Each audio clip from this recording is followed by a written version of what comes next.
Assalamualaikum warahmatullahi wabarakatuh. Alhamdulillahi rabbil alamin.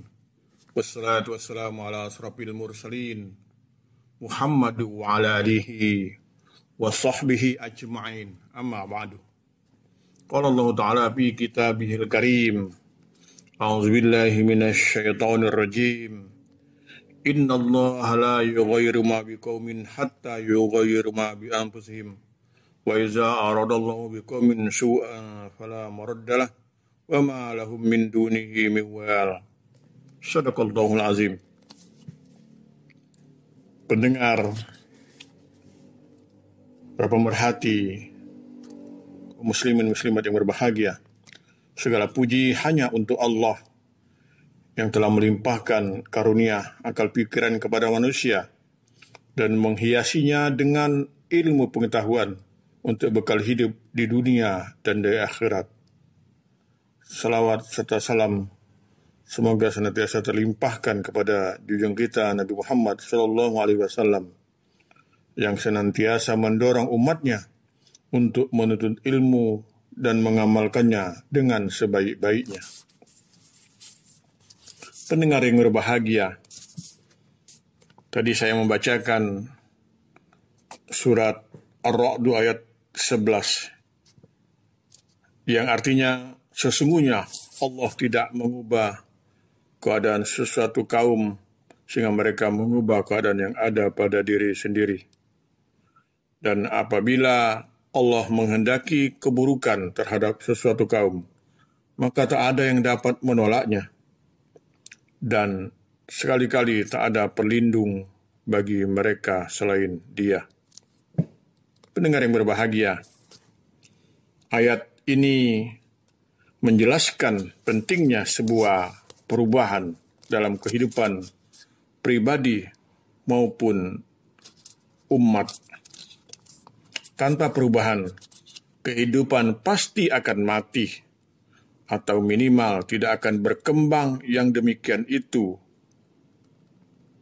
adalah salah satu sunnatullah di muka bumi ini. Oleh sebab itu, Allah tegaskan dalam firman-Nya tadi, sehingga mereka mengubah keadaan yang ada pada diri mereka sendiri. Ayat ini juga merupakan peringatan bagi siapapun yang tidak tunduk kepada sunnatullah atau hukum ketetapan Allah di muka bumi ini. Kondisi suatu umat akan tergantung pada perilaku umat itu sendiri. Selama mereka enggan berubah, baik perilaku maupun kejiwaannya, maka Allah pun tidak akan berkehendak untuk mengubahnya. Sebagaimana dalam surat Al-Imran, misalnya ayat 140, dijelaskan bahwa kehidupan di dunia ini terus berputar, kadang di atas, kadang juga di bawah. Semua itu tergantung penyikapan manusia terhadap sebuah kehidupan yang dijalani. Dengan kata lain, selama manusia tidak mau berusaha mengubah dirinya dari suatu kondisi, maka Allah pun tidak akan memberikan perubahan terhadapnya. Syed Qutb dalam tafsirnya Fi Zilal Quran mengatakan bahwa ayat ini juga begitu jelas.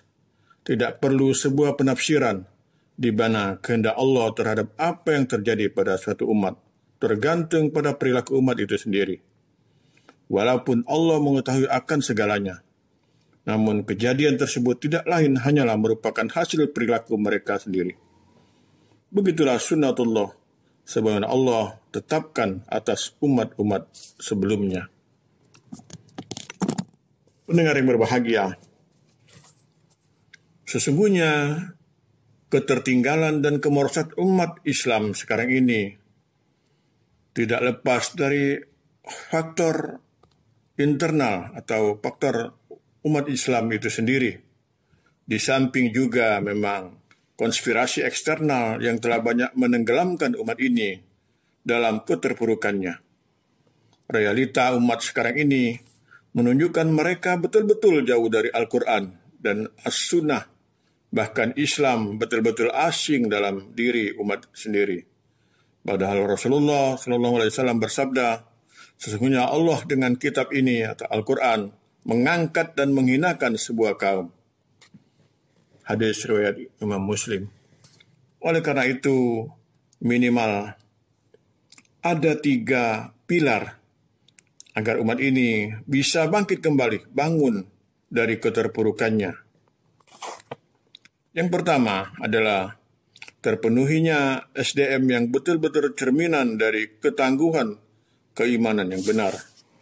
Keimanan yang mampu melahirkan energi yang dapat membangkitkan dan mampu memberikan kontribusi nyata dalam kehidupan real umat. Yang kedua, melakukan hijrah, terutama hijrah non-fisik, karena kenyataannya banyak di antara umat Islam yang masih terjerumus atau terpesona dalam kubangan pemikiran, tradisi nenek moyang kita, atau kebudayaan barat. Mereka inilah yang harus segera bertobat dan hijrah kepada ajaran Islam secara total, sebagaimana dalam surat Al-Baqarah ayat 208. Hijrah ini tidak lain adalah sebuah perubahan yang akan memberikan keberlangsungan hidup bagi umat untuk selalu bergerak dinamis dan berkembang dalam mengemban risalah Islam. Pilar ketiga adalah jihad dengan segala arti dan pemahaman yang terkandung di dalamnya. Dengan ruh jihad ini, eksistensi dan gengsi umat akan terjaga. Jika yang kita maksudkan adalah jihad dengan pengertian yang sangat luas, menyangkut semua sendi kehidupan umat. Oleh karena itu, jihad merupakan teknologi Islam yang akan memberikan hasil produksi dalam kondisi damai dan pertahanan dalam kondisi perang. Tapi jihad ini bukan untuk sekedar mencapai kesejahteraan ekonomi atau kestabilitasan politik, sebagaimana di Barat, atau melainkan jihad yang mampu mengantarkan risalah Islam ke seluruh jagat. Ini.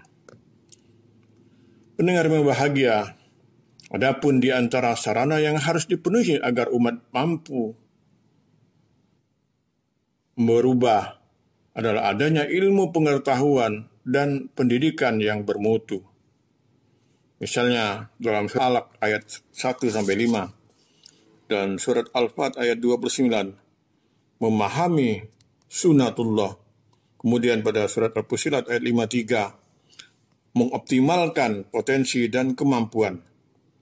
Al-Anfal ayat 50, berpegang teguh kepada Al-Quran dan As-Sunnah, serta menghindari perpecahan. Ali Imran ayat 103. Hadirin pendengar yang berbahagia, ini saja yang dapat saya sampaikan pada kesempatan ini. Mudah-mudahan kita dapat memetik hikmah dari apa-apa yang sudah disampaikan. Nasrun minallah wa fathun qarib. Wassalamualaikum warahmatullahi wabarakatuh.